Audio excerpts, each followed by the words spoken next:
Good morning everyone.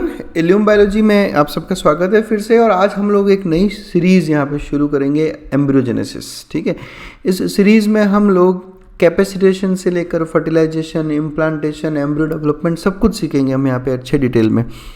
तो आज से यहाँ से ये सीरीज़ शुरू होगी। इसका सबसे पहला पार्ट है आज, जिसमें हम लोग बात करेंगे अबाउट कैपेसिटेशन। चलो, कैपेसिटेशन की बात बाद में करेंगे, पहले हम शुरू करते हैं कि हम पढ़ क्या रहे हैं बेसिकली। तो देखो क्या है कि हम बात करें ह्यूमन रिप्रोडक्शन की। ठीक है, मैं इस पर्टिकुलर टॉपिक में, ये जो पूरा सीरीज़ है एम्ब्रियोजेनेसिस में, केवल ह्यूमन की ही बात करूँगा यहाँ पर। तो हम लोग कहाँ से शुरुआत करते हैं? हम लोग शुरुआत करते हैं गैमेटोजेनेसिस से। गैमेटोजेनेसिस मतलब क्या हो गया? गैमेट का फॉर्मेशन। सबसे पहले यही स्टेप होता है गैमेटोजेनेसिस, गैमेट का फॉर्मेशन।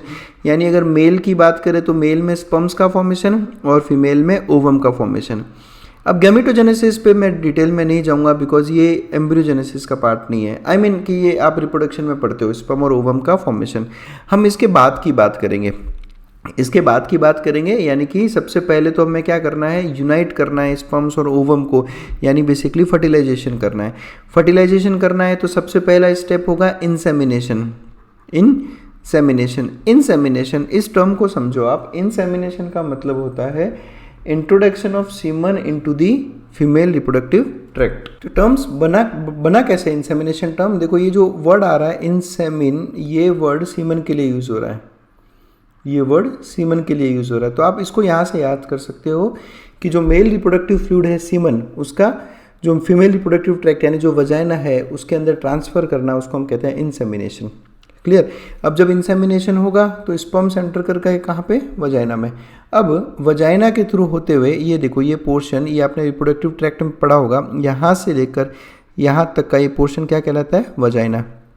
ठीक है, जब कॉइटस होता है, कॉपुलेशन होता है, तब पेनिस का इंसर्शन होता है वजाइना में, और पेनिस से जो सीमन फ्लूइड डिस्चार्ज होता है वो वजाइना, फिर वजाइना से वो पहुँचता है इस सर्वाइकल कैनाल में। ये जो बीच में आपको यहाँ से लेकर यहाँ तक ये जो कैनाल दिखाई दे रही है, इसको आप कहते हो सर्वाइकल कैनाल। क्लियर? और सर्वाइकल कैनाल के ऊपर ये जो पोर्शन है, दिस इज यूटेरस। ये यूटेरस, फिर यूटेरस में यहाँ से लेकर यहाँ तक ये हो गया फैलोपियन ट्यूब। ये पूरा फैलोपियन ट्यूब है, और ये जो पार्ट है ये ओवरी है। ये आपने फीमेल रिप्रोडक्टिव ट्रैक्ट में पढ़ा होगा पूरा। अब बेसिकली क्या हो रहा है? इंसेमिनेशन होगा। इंसेमिनेशन होने के बाद में स्पर्म्स वजाइना में आए, वजाइना से सर्वाइकल कैनाल, फिर ये स्पर्म सर्वाइकल कैनाल से यूटेरस, यूटेरस से होते हुए ये पहुंचेंगे फैलोपियन ट्यूब से यहाँ तक। ये यहाँ तक आ गया स्पर्म। और ये जो ओवरी है, ओवरी में ओवम का फॉर्मेशन होगा, यानी फीमेल गैमेट का। और ये ओवम ओवरी में बनने के बाद यहाँ से ये भी फैलोपियन ट्यूब में आएगा और ये भी यहाँ पर पहुँचेगा। तो जब साइमल्टेनियसली स्पर्म और ओवम इस प्लेस पर पहुँचते हैं फैलोपियन ट्यूब में, तब जाकर होता है फर्टिलाइजेशन। यानी इस पर्टिकुलर पॉइंट पे होगा फर्टिलाइजेशन, यानी union of male and female gamete. तो जब मेल और फीमेल गैमेट का यूनियन होगा, तब जाकर इस प्लेस पर जाइगोट का फॉर्मेशन होगा। अब ये जो जाइगोट यहाँ पर फॉर्म हुआ है, ये वापस फैलोपियन ट्यूब से होता हुआ यहाँ पर यूटेरस में आएगा, और यूटेरस में एक पॉइंट पर आकर जो है यहाँ पर यूटेरस की वॉल में अपने आप को एम्बेड कर लेगा। इस स्टेप को हम कहेंगे इम्प्लांटेशन। ये स्टेप क्या कहलाएगा? इम्प्लांटेशन, यानी embedding of zygote into the wall of uterus.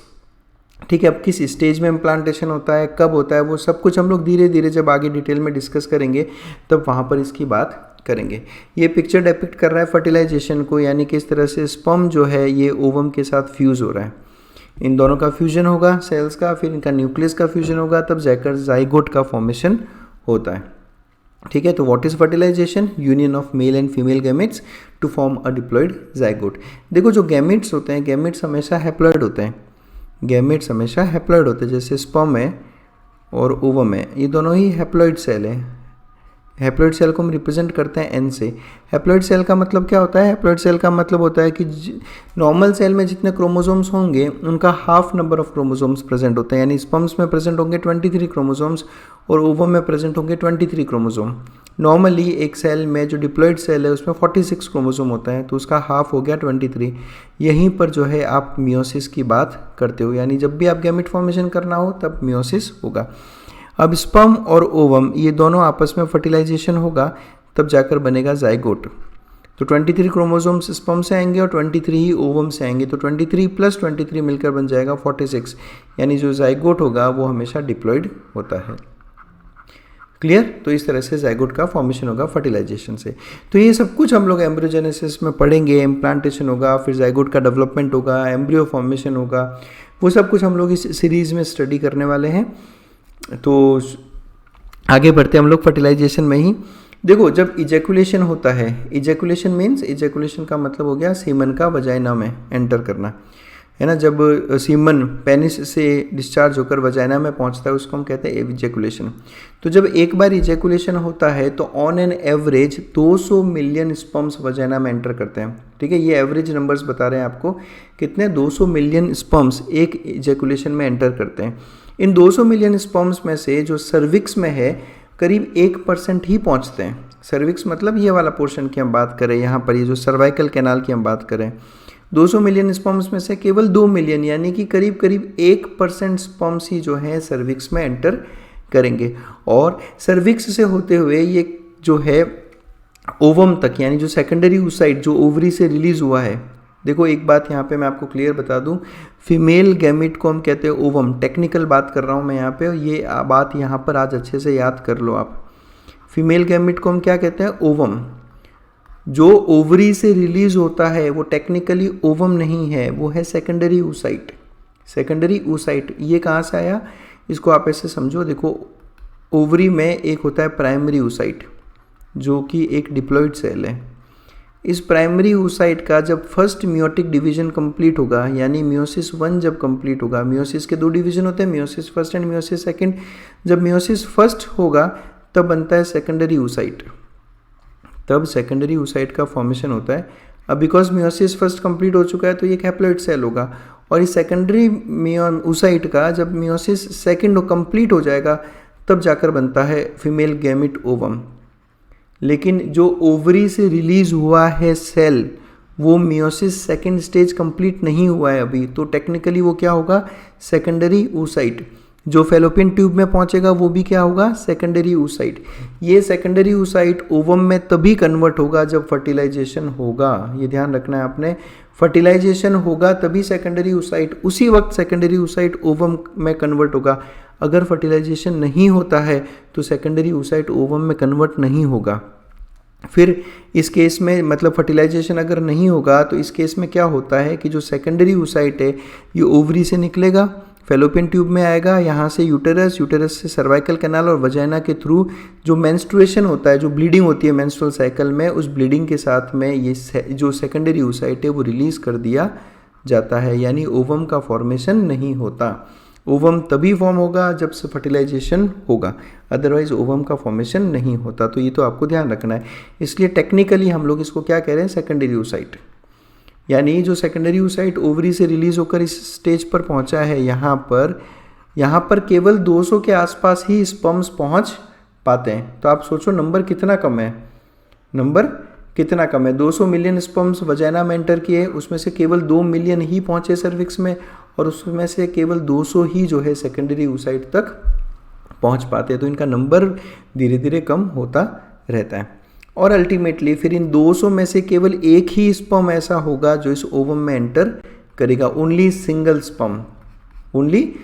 Sperm will enter the ovum. तो आप सोचें 200 मिलियन से केवल एक स्पर्म तक की ये पूरी कहानी जो है हम स्टडी करेंगे। क्लियर? अब हम बात कर लेते हैं टाइमिंग की, ये बहुत इंपॉर्टेंट है, इसको समझेगा आप। देखो, स्पर्म्स जो हैं रिलीज हुए वजाइना में, स्पर्म्स यहाँ वजाइना में रिलीज हुए और यहाँ से धीरे धीरे ये फैलोपियन ट्यूब में फर्टिलाइजेशन के लिए पहुँचेंगे। लेकिन ऐसा नहीं है कि स्पर्म्स जो रिलीज हुए वो हमेशा फैलोपियन ट्यूब में रहेंगे और ओवम कभी भी आएगा तो उसका फर्टिलाइजेशन कर देंगे, ऐसा पॉसिबल नहीं होता, क्योंकि स्पर्म का भी एक वायबिलिटी रहता है। वायबिलिटी मतलब वो कितने टाइम तक जो है एक्टिवली काम कर पाएगा। तो स्पर्म एक बार वजाइना में एंटर होने के बाद में केवल 48 आवर्स तक ही फर्टिलाइजेशन कर सकते हैं। 48 आवर्स के बाद में स्पर्म्स फर्टिलाइजेशन नहीं करवा पाएंगे। ये एक फैक्ट आपको ध्यान रखना है, कितना? 48 आवर्स। यानी इजैकुलेशन हुआ, स्पर्म एंटर हुए, स्पर्म एंटर होने के बाद में फैलोपियन ट्यूब में पहुँचे, फैलोपियन ट्यूब में पहुँचने के बाद अगर 48 आवर्स में यहाँ पर सेकेंडरी oocyte आएगा तो ही फर्टिलाइजेशन होगा, अदरवाइज फर्टिलाइजेशन नहीं हो पाएगा। सिमिलरली ओवम का भी, यानी जो सेकेंडरी oocyte है, उसका भी वायबिलिटी रहता है और वो रहता है केवल 24 घंटे तक, केवल 24 घंटे तक। 24 घंटे कहाँ से कैलकुलेट किया आपने? ओव्यूलेशन के बाद से। ओव्यूलेशन का मतलब क्या होता है? ओव्यूलेशन का मतलब होता है सेकेंडरी oocyte का ओवरी से निकल कर फैलोपियन ट्यूब में आना, इसको ओव्यूलेशन कहते हैं। और ओव्यूलेशन के 24 घंटे तक ही आपका सेकेंडरी oocyte जो है वायबल रहेगा। अगर इस टाइम में इनको स्पर्म मिला, एक हेल्दी स्पर्म मिला, तो फर्टिलाइजेशन होगा, अदरवाइज फर्टिलाइजेशन नहीं हो सकता। क्लियर? अब अगर हम बात करें कि ऐसा कौन सा टाइम होगा जब चांसेस ऑफ प्रेगनेंसी मैक्सिमम होंगे, तो उसके लिए आपको मेंस्ट्रुअल साइकिल का नॉलेज ज़रूरी होगा। आपको पता है मेंस्ट्रुअल साइकिल में 14th डे पे ओव्यूलेशन होता है। मेंस्ट्रुअल साइकिल में 14th डे पे ओव्यूलेशन रहता है। अब आप समझे इस बात को, 14th डे पे ओव्यूलेशन हुआ और सेकेंडरी oocyte केवल 24 घंटे तक ही जो है वायबिलिटी शो करता है, यानी एक तो 15th डे, इस दिन फर्टिलाइजेशन पॉसिबल है। अब आप बात करें स्पर्म्स की, तो स्पर्म्स तो केवल 48 आवर्स तक ही एक्टिव रहते हैं, यानी कि 13th डे मान लो और 12th डे मान लो आप। अगर 12th डे को स्पर्म रिलीज होता है, आई मीन फैलोपियन ट्यूब में पहुंचता है वहाँ पर, तो ये 48 आवर्स यानी यहाँ तक जो है अवेलेबल रहेगा फर्टिलाइजेशन के लिए। तो केवल ये जो 4 दिन हैं, ये जो केवल 4 दिन है, इस 4 दिन में अगर कॉपुलेशन होता है तब chances of pregnancy are maximum. इसको कहा जाता है रिस्क पीरियड। क्या कहा जाता है? Risk period. रिस्क पीरियड क्यों कहते हैं इसको? जस्ट बिकॉज अगर इन 4 दिनों में कॉपुलेशन हुआ या कोइटस हुआ, ठीक है, तो चांसेस जो है प्रेगनेंसी के मैक्सिमम रहेंगे, यानी रिस्क ऑफ प्रेगनेंसी रहता है, इसलिए इसको कहा जाता है रिस्क पीरियड। क्लियर? तो thus pregnancy is most likely to occur if intercourse means copulation, coitus takes place during a 3 day window, है ना? कौन कौन से 3 day? From 2 days before ovulation and to 1 day after ovulation. तो ये केवल 3 से 4 दिन का ही विंडो रहता है जब आपका कॉपुलेशन होना चाहिए, इंसेमिनेशन होना चाहिए, अदरवाइज चांसेस ऑफ प्रेगनेंसी बहुत कम रहते हैं। चलिए फिर, ये तो हमने बात कर ली कि फर्टिलाइजेशन कब कब हो सकता है, कहाँ पर होता है, तो फैलोपियन ट्यूब में होता है। अब हम यहाँ से शुरू करते हैं अपना आज का टॉपिक कैपेसिटेशन। ठीक है, हम टॉपिक बाय टॉपिक जो है वीडियोस बनाते रहेंगे ताकि आपके लिए चीज़ों को समझना आसान हो जाए। पहले मैं चलता हूँ कैपेसिटेशन शब्द के ऊपर। ये शब्द क्या रिप्रेजेंट कर रहा है? ये शब्द ये रिप्रेजेंट कर रहा है कि कैपेसिटेशन वो प्रोसेस है जिसके थ्रू स्पर्म्स की कैपेसिटी जो है फर्टिलाइजेशन की वो बढ़ाई जाती है। नॉर्मली जो स्पर्म्स फीमेल रिप्रोडक्टिव ट्रैक्ट में एंटर करते हैं, समझो कोई स्पर्म एंटर हुआ और एंटर होते ही वो वहाँ ओवम तक पहुँच गया, तो भी वो उसको फर्टिलाइज हाथों हाथ नहीं कर सकता। उस स्पर्म की पहले कैपेसिटी बढ़ानी पड़ती है। उस कैपेसिटी बढ़ाने की प्रोसेस को या उसको आप ऐसे समझ लो कि एक्टिवेशन कर रहे हैं स्पर्म का एक तरह से। जब स्पर्म फीमेल रिप्रोडक्टिव ट्रैक्ट में आएगा तो उसकी कैपेसिटी बढ़ा रहे हैं हम, उसको हम एक्टिवेट कर रहे हैं। इस प्रोसेस को आप कहते हो कैपेसिटेशन। तो बेसिकली एक्टिवेट कर रहे हैं मतलब हम ऐसा क्या कर रहे हैं कैपेसिटेशन में, वो हम यहाँ पर समझते हैं। ठीक है, स्पर्म का स्ट्रक्चर आप सबको मालूम होगा। स्पर्म के एंड में एक टेल प्रेजेंट रहती है जो बेसिकली फ्लैजिला है। जो बेसिकली क्या है? फ्लैजिला। ये टेल है बेसिकली, और इसी टेल की हेल्प से जो स्पर्म है वो मूव करता है, जो स्विम करता है। उसके अलावा स्पर्म के बीच में यहाँ पर आपको बहुत सारे माइटोकॉन्ड्रियाज देखने को मिलेंगे, और ये रहता है स्पर्म का हेड वाला पोर्शन। ठीक है, एक्रोजोम, न्यूक्लियस, ये सब चीज़ें आपने पढ़ी होगी। ज़्यादा डिटेल में मैं नहीं जाऊँगा क्योंकि हम फर्टिलाइजेशन आगे और पढ़ेंगे। फिलहाल आप केवल ये ध्यान रखो, ये हेड और ये पीछे टेल पोर्शन, और टेल पोर्शन फ्लैजिला है।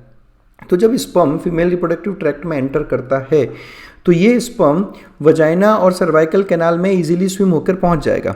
भाई एंटर कहाँ किया उसने? वजाइना वाले पोर्शन में। ये देखो आप, ये यहाँ पर पेनिस का इंसर्शन होता है, तो ये यहाँ से लेकर यहाँ तक तो आराम से स्विम करके पहुँच जाएगा, कोई दिक्कत नहीं है। सर्वाइकल कैनाल तक तो ये इस तरह की स्विमिंग रहती है, देखो। और ये स्विमिंग किस वजह से हो रही है? इसकी टेल की वजह से। ठीक है, और टेल है फ्लैजिला बेसिकली, तो फ्लैजिला की वजह से मूवमेंट करता है, और मूवमेंट के लिए जो इसको एनर्जी मिलती है वो एनर्जी ये डिराइव करता है बेसिकली यहाँ माइटोकॉन्ड्रिया से। बहुत सारे माइटोकॉन्ड्रिया जिसको कंटिन्यूस एनर्जी प्रोवाइड कर रहे हैं।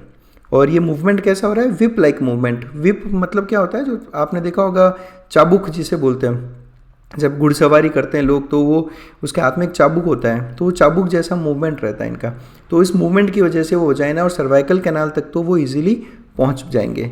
लेकिन यूटेरस और फैलोपियन ट्यूब में इनको असिस्टेंस की ज़रूरत पड़ती है और मूवमेंट के लिए, और वो पॉसिबल हो पाता है रिवर्स पेरिस्टालसिस की वजह से।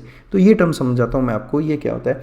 देखो, आपने पेरिस्टालसिस के बारे में तो सुना होगा, ये पढ़ा होगा आपने डाइजेस्टिव सिस्टम में, कि जैसे ये ईसोफेगस है और आप जब फूड इंजेस्ट करते हो, ये फूड आया ईसोफेगस में, तो ये जो फूड अब आगे की तरफ मूव होगा, इसके लिए जो ईसोफेगस की जो मसल्स हैं, इन मसल्स में एक रेगुलर कॉन्ट्रैक्शन होता रहता है ना। उन कॉन्ट्रैक्शन की वजह से ये फूड आगे की तरफ मूव करता है, और केवल ईसोफेगस में नहीं, ईसोफेगस, फिर आगे stomach, duodenum, jejunum, ileum, caecum, colon, rectum, इन सब में पेरिस्टालसिस होता है, मस्कुलर मूवमेंट होते रहते हैं। इसको आप ऐसे समझ लो, ये एक ट्यूब है, इस ट्यूब में कोई कंटेंट है और इसको हमें आगे की डायरेक्शन में लेके जाना है, तो इनकी मसल्स में कॉन्ट्रैक्शन होता है, इसकी वॉल में जो मसल्स है उनमें कॉन्ट्रैक्शन होता है, जिसकी वजह से ये आगे बढ़ता है। इसको हम कहते हैं पेरिस्टालसिस। तो पेरिस्टालसिस से किसी चीज़ को आगे की तरफ मूव करवाया जाता है, लेकिन यहाँ पर हो रहा है रिवर्स पेरिस्टालसिस। रिवर्स पेरिस्टालसिस मतलब पेरिस्टालसिस जो अपोजिट डायरेक्शन में हो। अपोजिट डायरेक्शन में कैसे? देखो क्या होता है, जनरली ये फैलोपियन ट्यूब है, ये यूटेरस है। जब यहाँ से जो सेकेंडरी oocyte निकलेगा, ये यहाँ से फैलोपियन ट्यूब में आया, तो फैलोपियन ट्यूब में यहाँ पर आने के बाद इसका होता है फर्टिलाइजेशन। तब फैलोपियन ट्यूब करती है पेरिस्टालसिस, समझना अच्छे से। फर्टिलाइजेशन हुआ, जाइगोट का फॉर्मेशन हुआ। अब इस जाइगोट को यहाँ से लेकर यूटेरस तक लेके आना है, तब फैलोपियन ट्यूब और यूटेरस में होता है पेरिस्टालसिस, और मस्कुलर मूवमेंट की वजह से, मस्कुलर कॉन्ट्रैक्शन की वजह से फैलोपियन ट्यूब और यूटेरस से होता हुआ जाइगोट यहाँ पहुँचेगा और यहाँ पर इसका इम्प्लांटेशन होगा, तब इसको मैं कहूँगा पेरिस्टालसिस। लेकिन स्पर्म्स को अपोजिट डायरेक्शन में जाना है, स्पर्म्स यहाँ से होता हुआ, यूटेरस से होता हुआ फैलोपियन ट्यूब में पहुँचेगा, तो इसको आप कहोगे रिवर्स पेरिस्टालसिस, है ना, क्योंकि स्पर्म अपोजिट डायरेक्शन में जा रहा है, इसलिए रिवर्स पेरिस्टालसिस होता है। किस किस का? यूटेरस का और फैलोपियन ट्यूब का। और उन मस्कुलर कॉन्ट्रैक्शन की वजह से जो स्पर्म्स हैं वो मूव करते हैं इनटू द फैलोपियन ट्यूब। तो what is reverse peristalsis? Contractions of muscular layer of uterus और फैलोपियन ट्यूब। यूटेरस और फैलोपियन ट्यूब का मस्कुलर कॉन्ट्रैक्शन जो स्पर्म के मूवमेंट को हेल्प करता है। क्लियर?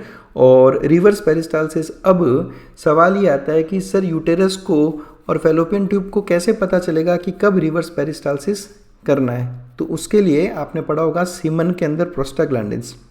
जब आप सीमन का कॉम्पोजिशन पढ़ोगे तो उसमें आप पढ़ोगे कि इसमें कुछ केमिकल्स होते हैं जिनको प्रोस्टाग्लैंडिन्स या पीजीज कहा जाता है। तो जब सीमन इंट्रोड्यूस होता है वजाइना में और यहाँ ऊपर की तरफ, तब क्या होता है कि ये जो प्रोस्टाग्लैंडिन्स है, ये प्रोस्टाग्लैंडिन्स स्टिमुलेट करते हैं इनकी मसल्स को, यूटेरस की मसल्स को और फैलोपियन ट्यूब की मसल्स को, और इन प्रोस्टाग्लैंडिन्स के स्टिमुलेशन की वजह से जो है इनमें रिवर्स पेरिस्टालसिस इंड्यूस होता है। तो ये एक बहुत इंपॉर्टेंट कंसेप्ट है, आपको ध्यान रखना है। जब आप सीमन का कॉम्पोजिशन पढ़ोगे तो उसमें आप 100% प्रोस्टाग्लैंडिन्स की बात करोगे, तब वहाँ पे आपको फंक्शन याद रखना होगा कि ये फीमेल रिप्रोडक्टिव ट्रैक्ट में जाने के बाद में रिवर्स पेरिस्टालसिस कराएगा, जिसकी वजह से स्पर्म्स यूटेरस से होते हुए फैलोपियन ट्यूब तक पहुँचते हैं। तो दिस इज रिवर्स पेरिस्टालसिस। अब जैसा मैंने अभी आपको कहा कि जब स्पर्म सीधा एंटर कर गया, अब हमें ज़रूरत है इस स्पर्म को एक्टिवेट करने की, इसकी कैपेसिटी बढ़ाने की, यानी बेसिकली मैं बात कर रहा हूँ कैपेसिटेशन की। तो स्पर्म्स जो इजैकुलेशन में रिलीज हुए, ये फर्टिलाइजेशन नहीं करवा पाते, है ना, इसके लिए उनको पहले एक्टिवेट करना पड़ता है, और ये एक्टिवेशन बेसिकली होता है फैलोपियन ट्यूब में। यूटेराइन ट्यूब मतलब कि फैलोपियन ट्यूब में। तो फैलोपियन ट्यूब में sperms undergo an activation phenomenon known as capacitation. ठीक है, अब फैलोपियन ट्यूब में ऐसा क्या है जिसकी वजह से कैपेसिटेशन होगा, वो भी अब हम देखेंगे। पहले ये देखते हैं कि कैपेसिटेशन में बेसिकली ऐसे क्या बदलाव आते हैं जिसकी वजह से फर्टिलाइजेशन स्पर्म इजीली कर पाएंगे। तो कैपेसिटेशन में स्पर्म्स में कुछ फंक्शनल बदलाव आते हैं, कुछ फंक्शनल चेंजेस आते हैं, जैसे कि एक तो स्पर्म्स की जो टेल है, वो टेल का मूवमेंट और ज़्यादा विग्रस मूवमेंट होता है, और तेज मूवमेंट होता है, और इस और तेज मूवमेंट की वजह से इसका जो कैपेसिटी है फैलोपियन ट्यूब में मूव करने की, एक तो वो बढ़ती है, ठीक है, और प्लस वो ओवम तक पहुंचने की कैपेसिटी अब रखता है। उसके अलावा ये स्पर्म की जो प्लाज्मा मेम्ब्रेन है, इसकी प्लाज्मा मेम्ब्रेन को प्रिपेयर करता है ताकि वो oocyte की प्लाज्मा मेम्ब्रेन के साथ फ्यूज़ हो सके। जब हम फर्टिलाइजेशन पढ़ेंगे तो तब हम ये देखेंगे कि किस तरह से ओवम का प्लाज्मा मेम्ब्रेन और स्पर्म का प्लाज्मा मेम्ब्रेन फ्यूज़ होता है और इसी फ्यूज़न की वजह से स्पर्म जो है एंटर करता है। तो प्लाज्मा मेम्ब्रेन का अगर फ्यूजन करवाना है तो प्रिपेयर करना पड़ेगा स्पर्म की प्लाज्मा मेम्ब्रेन को, और ये प्रिपरेशन होती है कैपेसिटेशन नाम के एक प्रोसेस में जो फैलोपियन ट्यूब में होगा। तो दो बड़े बदलाव, एक तो टेल का विग्रस मूवमेंट और प्लाज्मा मेम्ब्रेन का प्रिपरेशन। तो बेसिकली फीमेल रिप्रोडक्टिव ट्रैक्ट के फैलोपियन ट्यूब में सीक्रेशंस प्रेजेंट होते हैं, है ना। फैलोपियन ट्यूब है, फैलोपियन ट्यूब के अंदर एपिथेलियम प्रेजेंट होगी, ये फैलोपियन ट्यूब, और आपने पढ़ा होगा कि फैलोपियन ट्यूब में एपिथेलियम प्रेजेंट होती है। तो ये एपिथेलियम सीक्रेशंस रिलीज करती है कुछ। इन सीक्रेशंस की वजह से जो स्पर्म्स हैं उनका कैपेसिटेशन होता है। तो अगर सवाल पूछेंगे कि कैपेसिटेशन मेनली फैलोपियन ट्यूब में क्यों होता है, तो because of secretions present in the fallopian tube. और इन सीक्रेशंस की वजह से जो स्पर्म का जो हेड वाला पोर्शन है, उस हेड वाले पोर्शन पे जो प्लाज्मा मेम्ब्रेन है, इस प्लाज्मा मेम्ब्रेन में से कोलेस्ट्रॉल, ग्लाइकोप्रोटीन्स और प्रोटीन्स का जो है रिमूवल किया जाता है। और इसके रिमूवल की वजह से स्पर्म की जो हेड की प्लाज्मा मेम्ब्रेन है वो इजीली फ्यूज़ होगी अब ओवम की प्लाज्मा मेम्ब्रेन के साथ में। तो ये कैपेसिटेशन में ऐसा किया जाता है, प्लाज्मा मेम्ब्रेन को किस तरह से प्रिपेयर करते हैं, कोलेस्ट्रॉल, ग्लाइकोप्रोटीन्स और कुछ प्रोटीन्स का रिमूवल किया जाता है। और केवल कैपेसिटेटेड स्पर्म्स, यानी ऐसे स्पर्म्स जिनका कैपेसिटेशन हुआ है, केवल यही जो है फर्टिलाइजेशन कर पाते हैं। क्यों? उसका पीछे का रीज़न एक ये भी है कि जो सेकेंडरी oocyte है, ये सेकेंडरी oocyte कुछ केमिकल्स रिलीज करते हैं। जैसे ये सेकेंडरी, जैसे समझो फैलोपियन ट्यूब में ये सेकेंडरी oocyte है, तो ये सेकेंडरी oocyte कुछ केमिकल्स रिलीज करेंगे, और ये जो केमिकल्स हैं, ये केमिकल्स स्पर्म्स को अट्रैक्ट करते हैं। स्पर्म्स इन केमिकल्स की वजह से यहाँ पर स्पर्म्स इन केमिकल की वजह से यहाँ पर जो है मूवमेंट शो करता है। आप सोचते होंगे ना कि सर स्पर्म्स को कैसे पता कि ओवम किस तरफ है, तो इन केमिकल्स की वजह से, ठीक है। इनको आप कहते हो ना कीमोट्रोपिक मूवमेंट, सुना होगा आपने, ये होते हैं कीमोट्रोपिक मूवमेंट, यानी स्पर्म्स का एक केमिकल जो कि ओवम, जो सेकेंडरी oocyte से रिलीज हुआ है, उसकी वजह से ओवम की तरफ मूवमेंट एक तरह का कीमोट्रोपिक मूवमेंट होता है, इसलिए स्पर्म्स उस तरफ अट्रैक्ट होते हैं। और इन केमिकल्स को जो सेकेंडरी oocyte रिलीज कर रहा है, उन केमिकल्स की वजह से वो वहाँ तक पहुँचेगा और अब उसको फर्टिलाइज करेगा। तो ये कीमोट्रोपिक मूवमेंट, ये जो कीमो अट्रैक्शन है, ये केवल कैपेसिटेटेड स्पर्म्स की ही कैपेबिलिटी है। नॉर्मल स्पर्म इस तरह का कीमोट्रोपिक मूवमेंट थोड़ा नहीं कर पाता, इसलिए कैपेसिटेशन ज़रूरी है। तो only capacitated sperms are capable of being attracted by, एक तो उन केमिकल्स से अट्रैक्ट होना प्लस उन केमिकल फैक्टर्स को रिस्पॉन्ड करना, ये केवल कैपेसिटेटेड स्पर्म्स ही कर सकते हैं, which are produced by the surrounding cells of the ovulated oocyte। यानी जो सेकेंडरी oocyte के चारों तरफ आपने पढ़ा होगा, हम सेकेंडरी oocyte का स्ट्रक्चर भी पढ़ाएंगे आपको आने वाले में वीडियोज़ में, ताकि आप फर्टिलाइजेशन और अच्छे से समझ सको। तो इस सेकेंडरी oocyte के बाहर भी कुछ सेल्स प्रेजेंट होते हैं, और ये सेल्स जो हैं ये वो केमिकल्स रिलीज करते हैं जो कीमोट्रोपिक मूवमेंट करवाएंगे स्पर्म्स का। तो ये था एवरीथिंग अबाउट कैपेसिटेशन, जो अपना आज का पहला टॉपिक था।